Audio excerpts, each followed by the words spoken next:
Hello and welcome to school of humanities. और आज हम पढ़ने वाले हैं print culture and the modern world की लास्ट वीडियो यानी पार्ट 6, जिसमें हम पढ़ेंगे। आज की वीडियो में क्या क्या पढ़ने वाले हैं ये देख लो भाई लोग। आज की वीडियो में हम लोग पढ़ने वाले हैं कि जो पब्लिकेशंस यानी इंडिया में कुछ प्रिंटिंग हो रही थी, नए नए तरीके की किताबें आने लगी। वो कौन सी किताबें थी? न्यू फॉर्म्स ऑफ बुक्स कह लो या पब्लिकेशंस कह लो। ये पहले पढ़ेंगे topic. New forms of publication एक टॉपिक है। दूसरा हम पढ़ेंगे कि जो इंडिया में प्रिंटिंग कल्चर क्रिएट हुआ उससे विमेंस और पुअर पीपल की लाइफ में क्या फ़र्क पड़ा। और लास्ट टॉपिक इस किताब का बेसिकली इस चैप्टर का प्रिंट एंड सेंसरशिप, ये हम पढ़ेंगे। तो बच्चों, अगर आप देखो, मैंने आपको पहले से शुरुआत से मैं बताते आ रहा हूं कि ये जो चैप्टर है, इस चैप्टर को 3 पार्ट्स में, चाइना, यूरोप और इंडिया के, आप कंसिडर 3 पार्ट्स में डिवाइड करके पढ़ो। चाइना के बारे में हमने पढ़ा कि प्रिंट ओरिजिनेट कहाँ से हुआ, कैसे फैला। फिर हमने यूरोप में पढ़ा कि यूरोप में जब प्रिंट आया तो प्रिंट कौन लेके आया, किस तरीके से बढ़ने लगा, क्या क्या टेक्नोलॉजिकल इनोवेशंस हुए यूरोप में। फिर हमने इंडिया में पढ़ा, इंडिया में कि प्रिंटिंग से पहले मैन्युस्क्रिप्ट्स यूज होती थी। फिर हमने पढ़ा कि जब प्रिंटिंग गोवा में पोर्चुगीज लेके आया पहली बार। फिर हमने पढ़ा कि रिलीजियस डिबेट्स, इंडिया में पब्लिक डिस्कशंस और रिलीजियस डिबेट्स होने लगी, है ना। इसी तरीके की चीज़ें पढ़ी ना। अब हम लोग पहुंचे हैं इस चीज़ में कि प्रिंट कल्चर धीरे धीरे डेवलप कैसे होने लगा, यानी धीरे धीरे इंडिया में प्रिंटिंग कल्चर डेवलप हुआ तो उससे और क्या क्या चीज़ें होने लगी। तो चलो देखते हैं। तो शुरू करते हैं आज की क्लास। मेरा नाम है सुमित बोरा और आप देख रहे हैं स्कूल ऑफ ह्यूमैनिटीज। नाम ना भूल जाना भाई लोग, ठीक है। लाइक कर देना सेशन को, सब्सक्राइब कर देना। मेरी वीडियोस थोड़ी लंबी होती है, मैं मान रहा हूँ, क्योंकि लेकिन मैं कोशिश कर रहा हूँ बच्चों की इसको छोटा करने की। बट अगर आप देखोगे, मैं एक एक पॉइंट और एक एक लाइन को समझाने की कोशिश करता हूँ ताकि मिसिंग कुछ ना हो जाए, मिस आउट कुछ ना हो जाए। मैं चाहता हूँ कि obviously I can also do, एक पूरी पीपीटी बना दूँ और उसको एक छोटे से उसमें समझा दूँ, वो एक तरीका है। But this is the way how I teach, right, ताकि कुछ चीज़ें आपकी मिस आउट ना हो। क्वेश्चन आंसर कैसे बन सकते हैं वो समझ लो आप। एक फिर मोटी मोटी स्टोरी, बेसिक आइडिया आपको लग जाए, राइट। चलो, so printing created an appetite for new kinds of writing. अब देखो यहीं से ये स्टेटमेंट, क्या लैंग्वेज और स्टेटमेंट देखो। Printing created a new kind of writing, apatite for new kind of writing, यानी जैसे जैसे प्रिंट का डेवलपमेंट हो रहा था वैसे वैसे नए नए तरीके के राइटिंग के तरीके निकल रहे थे, तौर तरीके। यस, ऐसे तौर तरीके निकल रहे थे जैसे कि as more and more people could now read, they wanted to see their own life and experience, emotions and relationship. बच्चों, आप एक चीज बताओ मुझे, आप खुद बताओ, आप कौन सी मूवी या सीरीज देखना पसंद करते हो? या तो आप ऐसी मूवीज देखना पसंद करते हो जो जिसमें आपका इंटरेस्ट फील्ड उन्हीं में होता है जो आपकी, या तो आपकी लाइफ स्टोरी को बताती हूँ, या आप ऐसा बनना चाहते हो, वैसी मूवीज या स्टोरीज आपको पसंद आती।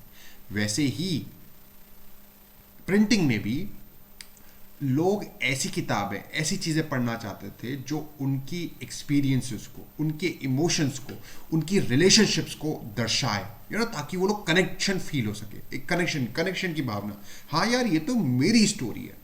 तो इसी में एक कहानी आई थी, वो थी इसी में लोगों ने, राइटर्स ने लिखना शुरू करा नॉवल। सो पहला जो form of new forms of publication में जो थी वो थी नॉवेल्स। Yes, novels. नॉवेल से क्या होने लगा कि भैया लोगों को स्टोरी पढ़ने का एक चांस मिला, और लोग क्या करने लगे कि भाई उसमें स्टोरीज ऐसी थी जो कि लोग कनेक्ट कर सकते थे। So a literary form which could which developed in Europe idly catered to this need. It soon acquired distinctively Indian form and style. For readers, it opened up new world of experience and gave a vivid sense of diversity of human lives. तो लोग नई नई किताबें, नई नई novels पढ़ रहे थे, नए नए वर्ल्ड के एक्सपीरियंसेस उनको मिल रहे थे। जैसे जो एक्सपीरियंस आज हमें यूट्यूब देता है, हम लोग दुनिया देख सकते हैं, हम कहीं भी व्लॉग्स देख सकते हैं, है ना। तो वो चीज़ उस वक्त नॉवेल्स प्रोवाइड कर रही थी। समझ में आया? सो novels provided a distinctive Indian form of styles. People were connecting themselves. लोग कनेक्ट करके अपनी कहानी को पढ़ रहे थे उसमें। आगे पढ़ें, आगे देखिए, other new literary form also entered the word of reading. और भी लिटरेरी फॉर्म्स थे, new literary forms, other literary forms क्या हो गए, जैसे कि दूसरा पॉइंट इसमें ये हो सकता है, अदर लिटरेरी फॉर्म्स, प्रिंटिंग में नई नई तरीके की फॉर्म्स आने लगी, जैसे कि lyrics, short stories, essays about social and political matter. ठीक है, इस तरीके की चीज़ें भी छपने लगी, लोग पढ़ने लगे इनको, राइट। इसको मेरे को डिलीट करना पड़ेगा। तो पहला हो गया नॉवल, ठीक है, और दूसरा हो गया अदर लिटरेरी फॉर्म। पहला हो गया novel and other literary form, जिसमें लिरिक्स, शॉर्ट स्टोरीज वगैरह वगैरह था, ठीक है।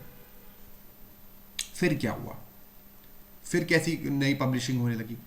By the end of 19th century new visual culture was taking shape. Third paragraph देखिए बच्चों, by the end of 19th century new visual culture, एक नया तरीके का कल्चर आ रहा था।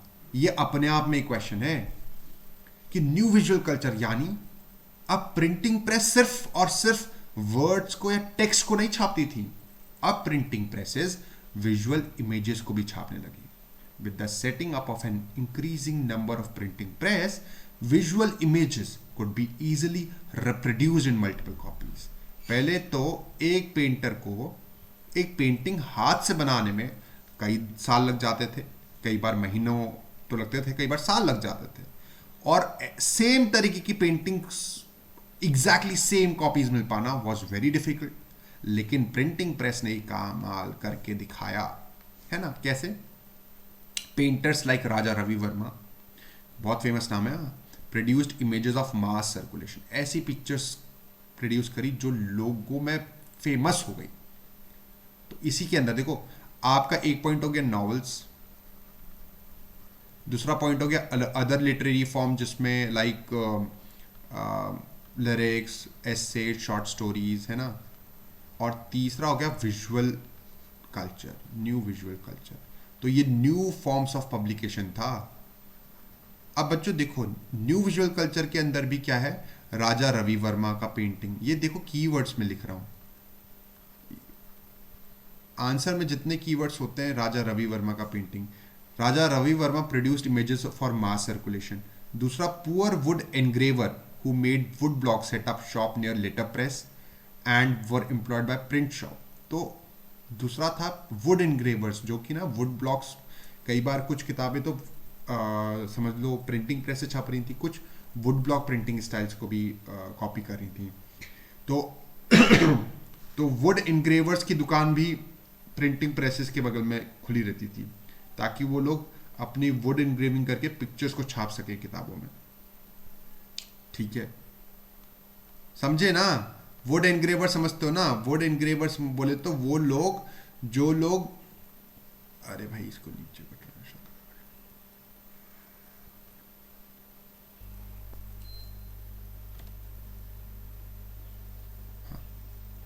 वुड एनग्रेवर बोले तो वो लोग ना जो लोग प्रिंटिंग को, किताबों को छापते में वुड ब्लॉक्स को कार्व आउट करते थे, ताकि एक तरीके से एक स्टैम्प क्रिएट हो सके वुड की, जिससे पिक्चर छप जाए। तो painter like Ravi Varma produced images of mass circulation, एक पेंटिंग राजा रवि वर्मा ने बनाई, फिर उसकी मल्टीपल इमेजेस ये लोग छापते थे। दूसरा, वुड एनग्रेवर्स होते थे जिनको प्रिंट शॉप के बाहर ही बैठाया जाता था, उनको एम्प्लॉयमेंट प्रिंट शॉप में मिलने लग गया, आप कह सकते हैं। तीसरा, cheap print and calendars easily available in the market could be brought. तो चीप प्रिंटेड कैलेंडर्स, प्रिंट और एंड कैलेंडर्स, जो कि पुअर इजली खरीद सकते थे आप। क्यों कैलेंडर खरीदने में क्या बात है भाई, कैलेंडर में पुराने ज़माने के कैलेंडर ऐसे बनते थे कि नीचे एक छोटे से उसमें कैलेंडर के मंथ्स लिखे होते थे, जनवरी, फरवरी, मार्च, अप्रैल, इस तरीके से, और ऊपर होती थी एक बड़ा सा कोई इमेज, तो लोगों को बड़ा पसंद आता था, ठीक है। तो इसमें कोई इमेज बनी रहती थी इस तरीके से, तो इस तरह के कैलेंडर्स आते थे उस वक्त। तो cheap prints and calendars easily available in the बाजार could be brought even by the poor to decorate the wall of their homes और प्लेस ऑफ वर्क। तो इस तरीके का था न्यू विजुअल कल्चर। इसके 3 पॉइंट्स, विजुअल कल्चर के itself are 3 points. ठीक है, समझ में आया? और पहला हो गया नॉवल, दूसरा अदर लिटरेरी फॉर्म, तीसरा न्यू विजुअल कल्चर, और चौथा कैरिकेचर एंड कार्टून्स। यानी न्यू फॉर्म्स में इंडिया में प्रिंटिंग कल्चर के आने के बाद क्या क्या लिटरेरी फॉर्म्स आई, तो उसी श्रृंखला में यानी उसी सीरीज में the fourth is caricatures and cartoons, जो कि 1870s से आने लगे। कार्टून्स का मतलब तो समझ में आता है आप लोगों को। कैरिकेचर क्या होता है? कैरिकेचर बोले तो रियल ह्यूमन फिगर के कार्टून्स, जैसे कि मोदी जी का सो सॉरी वाला एक कार्टून आता था ना, आप लोगों ने देखा होगा आज तक में, तो वैसा ही कि किसी रियल इंसान का कार्टून बना दिया, मोदी जी का बना दिया, अमित शाह का बना दिया, ऐसा होता था ना। Were being published in journals and newspaper commenting on social and political issues. ठीक है, तो ऐसे कैरिकेचर्स बनते थे जिसमें वो पॉलिटिक्स की, गवर्नमेंट की मजाक वगैरह बनाते थे। Some caricature ridiculed the educated Indian fascination with western taste and cloth. कई कैरिकेचर्स जो थे वो इंडियन एजुकेटेड इंडियंस का मजाक बनाते थे कि कैसे वो वेस्टर्न क्लोथ्स और वेस्टर्न चीज़ों के प्रति इतने ज़्यादा उनका लगाव हो गया है कि वो अपनी इंडियन नेशनलिज्म को भूल गए। There were imperial caricatures lampooning nationalist as well. और कुछ ब्रिटिशर्स कैरिकेचर्स भी थे जो कि इंडियंस का मजाक बनाते थे, इंडियन नेशनलिस्ट लीडर्स का। तो ये देखिए ऋतुध्वज की एक पिक्चर है, राजा ऋतुध्वज की एंड प्रिंसेस मदलसा। ये प्रिंसेस मदलसा की एक पिक्चर है, और ये राजा ऋतुध्वज हैं जो राजा रवि वर्मा ने बनाई थी, एक पिक्चर ऐसे। ठीक है, so it's like this. Okay, ठीक है, तो आसान है। I think new forms of publication में 4 पॉइंट क्रिस्टल क्लियर पॉइंट बता दिए मैंने। नॉवेल्स हैं, अदर लिटरेरी फॉर्म्स हैं, फिर विजुअल प्रिंट आया, फिर कैरिकेचर्स एंड कार्टून छपने लगे। इस तरीके से इंडिया में न्यू प्रिंटिंग का फॉर्म आया। अब हम पढ़ेंगे कि जो प्रिंटिंग कल्चर आया इंडिया में, अभी देखो ये कैरिकेचर, ये देखो the cover page of Indian Charivari, एक मैगजीन थी, एक जर्नल था जिसमें कैरिकेचर बना रखा है ब्रिटिशर्स का और इंडियन लोगों का कैरिकेचर, एक कार्टून टाइप फॉर्म में बना रखा है। कुत्ता बैठा है, कुत्ते के बगल में इंडियंस बैठे हुए, देख रहे हो? It's like that. तो इस तरीके का था, ये कैरिकेचर बना रखा है। अच्छा, अब हम बात करेंगे कि विमेंस का क्या लाइफ में डेवलपमेंट हुआ इंडिया में जब प्रिंटिंग कल्चर आया। तो lives and feelings of women began to be written in particularly vivid and intense ways. Women's reading therefore increased enormously in middle class homes. Liberal husbands and fathers began educating their women folk at home and sent them to school when women's school was set up in cities and towns. देखो women's की life में बहुत बदलाव आया printing के बाद। कैसे? कुछ धीरे धीरे मिडिल क्लासेस में women's को पढ़ने की अनुमति मिलने लगी, इजाज़त मिलने लगी। कुछ जो लिबरल हस्बैंड्स थे, यानी थोड़े खुले विचार वाले हस्बैंड या फादर्स, उन्होंने अपने घर की विमेंस को पढ़ने के लिए स्कूल्स भेजने शुरू करा जब स्कूल्स बनने लगे तो। ठीक है, तो many journals begin carrying writing by women and explained why women should be educated. तो जब वुमेन प्रिंटिंग आई, यानी प्रिंटिंग आई, तो वुमेन्स की लाइफ में बड़ा चेंज आया। So lives and feelings of women began to be written in particularly vivid and intense ways. Women reading therefore increased enormously in middle class homes. Liberal husbands and father began educating their women folk at home. शुरुआत में वो अपने घरों में ही पढ़वाते थे women's को, बाद में they started sending them to school when women schools were set up in cities and towns. ठीक है, अच्छा चलो ये तो हो गई लिबरल हस्बैंड्स की बात. What about conservatives? कंजर्वेटिव समझते हो ना, जो थोड़े से पुरानी सोच वाले लोग होते हैं. But not all families were liberals. Conservative Hindus believed that literate girl would be widowed. जो पुरानी सोच वाले हिंदूज थे उनका ऐसा मानना था कि अगर लड़की पढ़ लिख जाए तो वो विधवा हो जाएगी, विडो हो जाएगी. मुस्लिम्स का ये मानना था that Muslim feared that educated women would be corrupted by reading Urdu romances. Muslims का ऐसा मानना था कि अगर वुमेन्स पढ़ लिख गई तो उर्दू रोमांटिक बुक्स पढ़कर वो करप्ट हो जाएगी, उनका दिमाग खराब हो जाएगा. लेकिन वुमेन्स तो भैया वुमेन्स थी, रेबल थी, बागी थी, ऐसे दबाने से दबने कहाँ वाली थी, कई वुमेन्स ने सीक्रेटली पढ़ना शुरू करा. We know that story of girls in conservative Muslim family of north India who learn secretly to read and write in Urdu. Her family wanted her to read only the Arabic Quran, which she did not understand.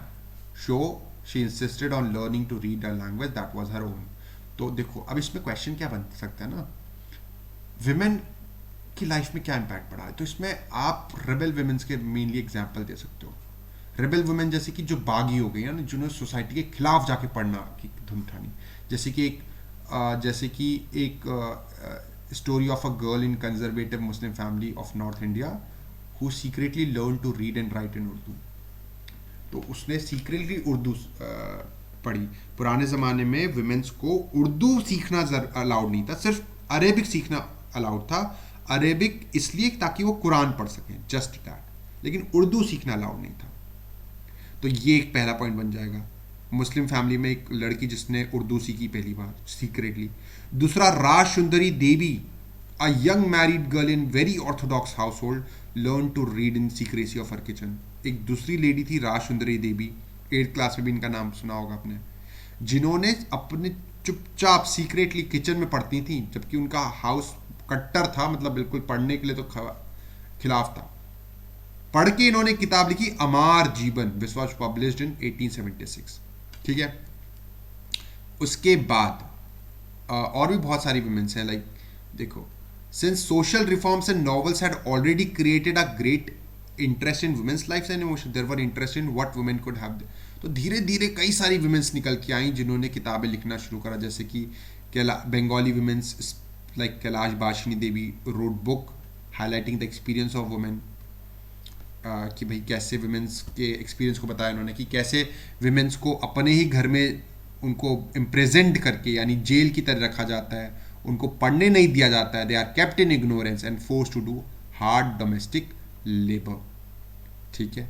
फिर महाराष्ट्र में Tarabai Shinde, Pandita Ramabai wrote with passionate anger about miserable life of upper caste Hindu women.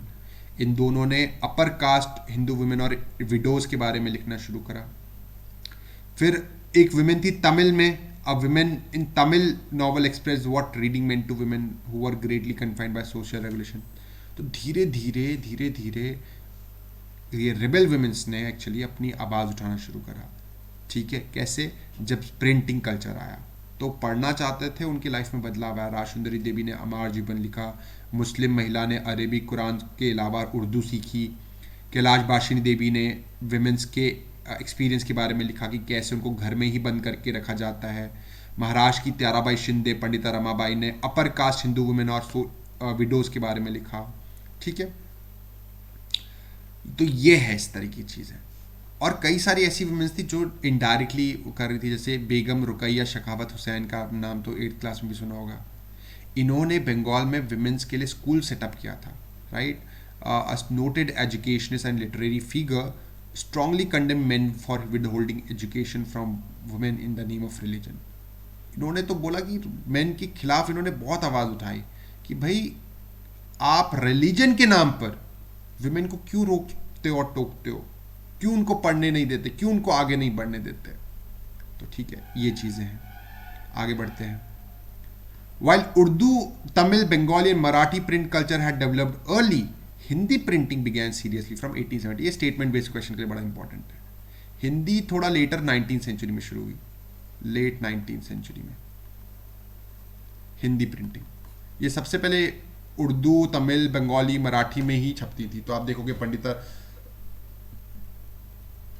Pandita Ramabai, Tarabai Shinde, ये सब महाराष्ट्र की थी. कैलाश बाशिनी देवी बंगाली थी. Muslim women from Urdu, Tamil, तो ये सब हिंदी लेट 19th सेंचुरी में शुरू. ठीक है. Soon a large segment of it was devoted to the education of women. In the early 20th century, journals written for and sometimes edited by women became extremely popular. कुछ ऐसी magazines थी जिनको women चला रही थी, वो बड़े popular हो गए. They discussed issues like women education, widowhood, widow remarriage and national movement. Some of them offered household and fashion lessons to women also. उसमें वुमेन्स के लिए फैशन लेसन्स और हाउस होल्ड की चीज़ों के बारे में बताना भी आता था. ठीक है. ये बहुत आसान आसान है यार, ये इसमें इतना चिंता पॉइंट्स बनाना आसान है। विमेन की लाइफ में क्या बदलाव आया, सिंपल। पंजाब में राम चड्ढा, लेकिन नाम जरूर याद होना चाहिए, जैसे कि रामा, पंडिता रमाबाई, ताराबाई शिंदे, है ना, कैलाश बाशिनी देवी, है ना, Muslim women from who learn Urdu. Punjab में राम चड्ढा थे, ही वॉज अ मैन। इन्होंने एक स्त्री धर्म विचार नाम की एक वुमेन के लिए स्पेशली बुक लिखी, to teach women how to be obedient wives. The Khalsa tract society publish cheap booklets with a similar message. तो वुमेन्स के लिए कुछ किताबें अच्छी छपने लगी। तो जैसे क्वेश्चन आ सकता है ना कि वुमेन्स के लिए इंडिया में प्रिंट कल्चर के बाद क्या वो आया, तो आप समझो इसको, ऐसे याद मत करो पकड़ पकड़ के, मतलब यू नो ओहो इतना इतना परेशान होकर याद नहीं करना। सिंपलिसिटी से समझो कि इंडिया में प्रिंटिंग कल्चर के आने के बाद से भैया क्या फ़र्क पड़ा। तो आप कहोगे कि भैया कुछ मिडिल क्लासेस थी मेन, वो तो अपने विमेन फोल्क को स्कूल भेजते थे, but conservative Hindus and Muslims they do not use to send women. उनके कुछ परसेप्शंस थे कि हिंदूज मानते थे कि विडो हो जाएगी, मुस्लिम मानते थे कि करप्ट माइंडेड हो जाएगी। लेकिन फिर भी कुछ रेबल वुमेन थी like Tarabai Shinde, Muslims, many Muslim womens and Pandita Ramabai, Kailash Bashini देवी। फिर इनके एक बार पढ़ोगे तो समझ में आ जाएगा। राम चड्ढा ने भी लिखा। देखो बंगाल में तो एक एंटायर सेंट्रल कलकत्ता में एक एरिया था बट्टाला नाम से। बाटला was devoted to printing of popular books. Here you could buy cheap edition of religious tract scriptures as well literature that was considered obscene and scandalous. हर तरह की किताब मिलती थी बटाला में, चाहे अच्छी चाहे बुरी। तो पेडलर्स वहाँ पर दुनिया भर के लोग आते, किताबें खरीदते सस्ते रेट में और लेके जाते। तो विमेंस ने वहाँ पर से काफ़ी सारी किताबें खरीदी। इस तरीके का था। ठीक है, वन मार्कर में स्टेटमेंट बेस्ड क्वेश्चन में आ सकता है। बटाला कलकत्ता, सेंट्रल कलकत्ता का एरिया जहाँ पर प्रिंटिंग ऑफ पॉपुलर बुक्स मिलती थी। ये एरिया ही था जहाँ पर प्रिंट होती थी किताबें और बेची जाती थी। पेडलर्स बेचते थे और पब्लिशर्स प्रिंट करते थे।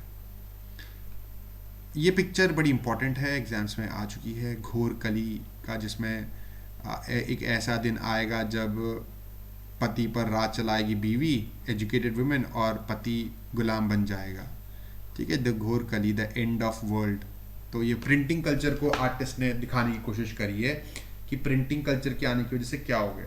The artist vision of destruction of proper family relation. Here the husband is totally dominated by his wife who is perched on his shoulder. He is cruel towards his mother. क्यों? क्योंकि women क्या है, educated हो गई है।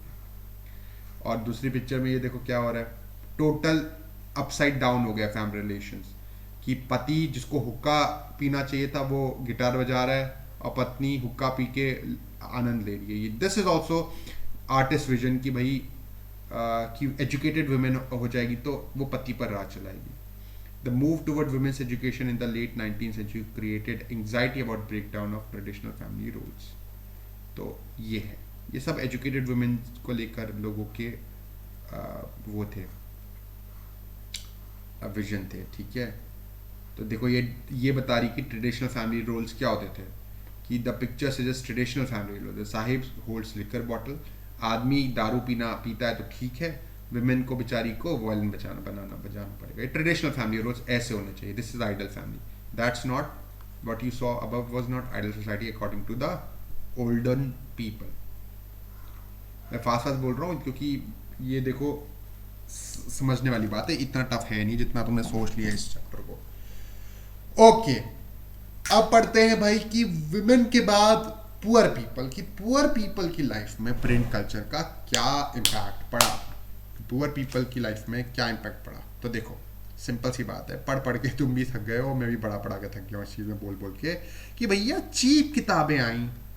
तो cheap किताबें आई तो जो वर्किंग क्लास वाले लोग थे या पुअर पीपल थे वो जाके खरीद लेते थे, और पब्लिक लाइब्रेरीज भी थी। तो देखो एक बार पढ़ते हैं। Very cheap small books were brought to market in 19th century. Madras town and sold at crossroad, allowing poor people to traveling to market to buy them. तो very cheap books, small books होती थी जहाँ पर poor लोग आराम से किताबें खरीद सकते थे, सस्ती किताबों को। दूसरा, public libraries were set up in earlier 20th centuries, expanding access to book. तो libraries mainly टाउन्स में, सिटीज़ में और कई बार बड़े विलेजेस में भी होती थी जहाँ पर लोग किताब पढ़ते थे। तो गरीब लोगों को किताबों का एक्सेस ऐसे मिला। रिच लोकल पैटर्न, कई बार विलेज के या सिटी के कुछ जो अमीर लोग होते थे वो लोग अपने नाम पर लाइब्रेरी खोलते थे ताकि उनको समाज में इज्जत मिल सके। जैसे आज किसी को अगर कोई बढ़िया काम करना होता तो वो क्या करेगा, वो दान करेगा, मंदिर बना देगा या कुछ कंबल बांट देगा। तो उस टाइम पर ये इज्जत बढ़वाने के अपनी समाज में ये लाइब्रेरी सेटअप करना होता था, which was a pretty good thing idea. तो वुमेन्स की सॉरी पुअर पीपल की लाइफ में कैसे बदलाव आया, लेट्स सी। कौन लिखने, from the late 19th century issue of caste discrimination began to be written by many printed tract and essays like Jyotiba Phule, जिन्होंने किताब लिखी जो मराठा पायनियर थे लो कास्ट के लिए, गुलामगिरी। देखो सिंपल सिंपल याद रखना, ज्योतिबा फुले का नाम तुमने सुना हुआ है, गुलामगिरी ने किताब लिखी थी, मराठी थे, लो कास्ट के लिए आवाज उठाते थे। फिर बी आर अम्बेडकर थे महाराष्ट्र के 20th century में, और ऐसे ईवी रामास्वामी नायकर थे जिनको मद्रास में पेरियार के नाम से भी जाना जाता है, इन्होंने भी लोअर कास्ट वालों के लिए लिखा। फिर क्या हुआ, local protest and movement sect also created lot of popular journals and tract criticising ancient description and envision a new and just future. Simple देखो, लोअर कास्ट के लिए कौन कौन लोग लिखने लग गए। लोअर कास्ट के लिए ज्योतिबा फुले ने लिखा जो कि मराठा पायनियर थे लो कास्ट के लिए, जिन्होंने किताब लिखी गुलामगिरी। 20th century में बी आर अम्बेडकर थे महाराष्ट्र के, ईवी रामास्वामी नायकर थे मद्रास के, इन्होंने भी पुअर लोगों के लिए, लोअर कास्ट वालों के लिए लिखा। तीसरा, लोकल प्रोटेस्ट और मूवमेंट्स है, उसमें क्या बातें छपने लगी, उसमें बातें क्रिटिसाइज करा गया एंशिएंट स्क्रिप्चर्स को, एंशिएंट किताबों को और पुरानास को, ताकि जिसमें ये बताया गया कि कास्ट सिस्टम जो है वो गलत है। इस तरीके से दलित्स या लोअर कास्ट लोगों की लाइफ जो है उनमें सुधार आया। वर्कर्स के बारे में ये तो था, ये लोअर कास्ट कह लो या दलित्स लोगों के बारे में कह लो, सो कॉल्ड दलित्स लोग है ना। फिर उसके बाद वर्कर्स की लाइफ में क्या बदलाव आया। वर्कर्स की लाइफ में किसने लिखा, workers in factory were too overcrowded and lacked the education to write much about the experience. तो वर्कर्स की लाइफ में कैसे, like Kashi Baba, a Kanpur mill worker, wrote and publish छोटे और बड़े का सवाल, एक किताब लिखी काशी बाबा ने। फिर एक पोएम लिखी कानपुर मिल वर्कर ने, जो कि सुदर्शन चक्र के नाम से लिखता था, उसका असली नाम तो नहीं पता बट सुदर्शन चक्र के नाम से लिखता था, सच्ची कविताएं उसने लिखी। फिर Bangalore cotton mill worker setups libraries to educate themselves. Bangalore cotton workers ने लाइब्रेरी सेटअप करी भैया, देख लो सिंपल सिंपल है। Following the example Bombay mill workers ने भी ऐसा करा। तो धीरे धीरे इस तरीके से ये हुआ। तो ये आप सिंपल वो कर सकते हो कि वर्कर्स की लाइफ में प्रिंटिंग के आने के बाद से कैसा बदलाव आया। काशी बाबा ने छोटे और बड़े का सवाल किताब लिखी, कानपुर मिल वर्कर थे। फिर एक सुदर्शन चक्र नाम का एक कानपुर मिल वर्कर था जिसने पोएम लिखी। फिर बैंगलोर के कॉटन मिल वर्कर और बॉम्बे वर्कर्स ने लाइब्रेरी सेटअप करी, ठीक है। तो these were responsible by social reform who tried to restrict excessive drinking among them to bring literacy and sometimes to propagate message of nationalism, ठीक है। इतना 3 पॉइंट भी काफ़ी है। तो सिंपल है, वर्कर्स की लाइफ में क्या बदलाव आया, लोअर कास्ट वालों की लाइफ में क्या बदलाव आया, और पुअर पीपल की लाइफ में, मतलब ये पूरा आप लिख चाहो तो लिख सकते हो आराम से फटाफट। इससे पहले वाला वुमेन, इंडिया में वुमेन्स की लाइफ में क्या बदलाव आया, एक बार पढ़ना है, पूरा क्लियर, ठीक है। आगे बढ़ते हैं, वीडियो बढ़ जाती है। Print and censorship last point है कि अंग्रेजों ने, इसमें कुछ नहीं, मैं स्पेसिफिकली कुछ बातें बता देता हूँ, ठीक है। बहुत डिटेल में नहीं जा रहा मैं क्योंकि बहुत लंबी वीडियो जाएगी। अंग्रेजों ने किस तरीके से प्रिंटिंग कल्चर में, इस पर बल्कि आपकी बुक में ना लास्ट में क्वेश्चन भी है, explain how print culture assisted in the growth of nationalism in India। ये क्वेश्चन है कि नेशनलिज्म की भावना कैसे बढ़ने लगी, क्योंकि लोग पढ़ने लग गए ना, आवाज उठाने लग गए ना, तो इस तरीके से प्रिंट कल्चर में आया। तो इसमें ये प्रिंट एंड सेंसरशिप भी आ सकता है कि जैसे कि 1798 तक का colonial state was under East India Company and was not too concerned with censorship। But क्या हुआ, अच्छा पहले सेंसरशिप का मतलब तो बताना भूल गया। सेंसरशिप तो वैसे क्लास 10th में तो आता ही होगा। सेंसरशिप यानी व्हाट, सेंसरशिप सिंपली मींस ऐसी किताबें या ऐसा जो एक्ट जिसमें आपकी किताब में जो रिटन मटेरियल है उसको फिल्टर आउट करा जाएगा, उसमें से कौन सा मैटर पब्लिश होगा कौन सा नहीं पब्लिश होगा ये सरकार तय करती है। तो पहले सरकार जो ईस्ट इंडिया कंपनी थी इंडिया में 1798 के दौरान, उसने सेंसरशिप का उसको कोई फर्क नहीं पड़ता था, उसने सेंसरशिप लगाई नहीं थी। बट क्या हुआ, 1820 आते आते the Calcutta supreme court pass certain regulation to control freedom of press. एक छोटा सा उन्होंने लॉ पास किया 1820 में। पहले दे वर नॉट टू कंसर्न, बाद में उन्होंने एक छोटा सा, कलकत्ता सुप्रीम कोर्ट ने 1820 में लॉ पास किया जिसमें उन्होंने कहा the company began encouraging publication of newspaper that would celebrate British rule. यानी ईस्ट इंडिया कंपनी उन न्यूज़पेपर को प्रमोट करेगी, सपोर्ट करेगी जो ब्रिटिश सरकार के उसको रूल को सेलिब्रेट करेंगे, उसको ये अच्छी बातें बताएंगे।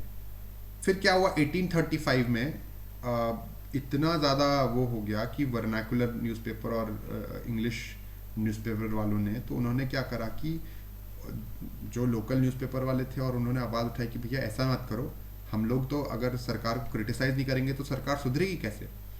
तो उन्होंने बोला कि भैया प्लीज़ आप अपने प्रेस लॉज को रिवाइज करो, वापस से चेक करो, ठीक करो। तो क्या हुआ, थॉमस मकॉले को अपॉइंट करा गया और थॉमस मकॉले ने कुछ नए लॉज असाइन करे, नए लॉज बनाए, ठीक है, इस 1835 के बाद। पहला हो गया 1798 जहाँ पर नॉट टू कंसर्व सेंसरशिप थी ईस्ट इंडिया कंपनी।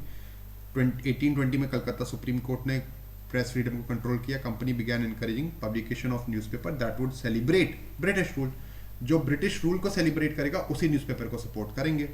1835 में वर्नाकुलर यानी लोकल लैंग्वेज में न्यूज़पेपर जो छपते थे और जो इंग्लिश न्यूज़पेपर के जो छपते थे अंग्रेजों द्वारा, उन्होंने रिक्वेस्ट करा कि भैया please revise the press law.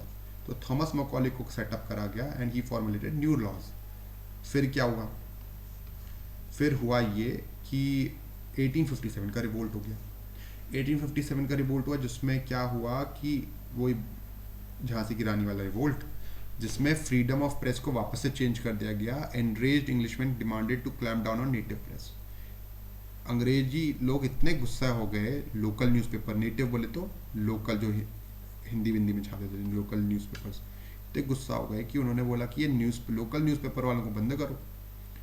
As vernacular newspaper became assertively nationalistic. वो कॉलोनियल सरकार की बुराई करते थे भाई लोकल न्यूज़पेपर, ब्रिटिश सरकार की बुराई करते थे, इंडियंस की बड़ाई करते थे, उनको आते थे आओ लड़ो इन लोगों से, मारो इनको। थर्ड पॉइंट 1857 के बाद attitude of freedom of press change. Angry या enraged Englishman demanded a clamp down on native press. तो क्या हुआ, फिर बाद में 1878 में वर्नाकुलर प्रेस एक्ट पास हुआ। वर्नाकुलर प्रेस एक्ट सिर्फ और सिर्फ वर्नाकुलर लैंग्वेज में छपने वाले न्यूज़पेपरों के लिए था। वर्नाकुलर यानी लोकल लैंग्वेज, मैं पहले ही बता चुका हूँ, लोकल लैंग्वेज जैसे कि हिंदी, उर्दू, मराठी, बंगाली वगैरह, which was model on Irish press law. इसमें क्या था, it provided the government an extensive right to sensor report. Government को एक स्पेशल राइट था इसके अंडर में कि वो किसी भी रिपोर्ट को, किसी भी एडिटोरियल कॉलम को सेंसर कर सकती है न्यूज़पेपर से। From now on, the government kept regular track of vernacular newspaper published in different provinces. ठीक है, तो गवर्नमेंट पूरा कंट्रोल रखती थी। और कभी अगर कोई रिपोर्ट ऐसी हो जाती जो अंग्रेजी सरकार के खिलाफ थी, जिसको वो सेडिशियस कहते थे यानी देशद्रोह कहते थे, the newspaper was warned and if the warning was ignore the press was liable to be seize. शुरुआत में पहले वार्निंग दी जाती थी, अगर वार्निंग नहीं मानी तो उनकी मशीन को, प्रिंटिंग प्रेस को कॉन्फिस्केट यानी जब्त कर लेते थे।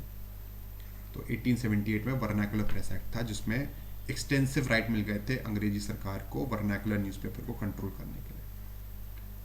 ठीक है, बाद में 1907 में देख लो ये क्या हुआ, बाल गंगाधर तिलक ने केसरी नाम से न्यूज़पेपर शुरुआत करी और एक ही साल बाद उनका इसमें वजह से अरेस्ट भी हुई लोगों का, वो करने के बाद। और इतना सब होने के बाद भी लोग इंडियन लोग थे तो तगड़े भैया, हटने वाले थोड़ा थे, उन्होंने तब भी छापा। जो छापना था वो लोग, अरे जब्त होती है जब्त होने दो, एक दूसरी खड़ी कर देंगे हम न्यूज़पेपर की प्रेस। तब भी वो न्यूज़पेपर मतलब आज की तरह नहीं था कि भैया सरकार के साथ बोलने वाले, सरकार के खिलाफ भी कॉन्फिडेंटली बोलते थे उस वक्त। चाहे न्यूज़पेपर छपे, चाहे तुम ना मतलब तुम्हारी जो ये है न्यूज़पेपर प्रेस को तुम जब्त करो, चाहे कुछ भी करो। तो ये देखो, ये during the first world war under defence of India rules, एक फर्स्ट वर्ल्ड वॉर के time defence of India rule 22 newspapers had to furnish securities, of these 18 shut down rather than comply with government orders.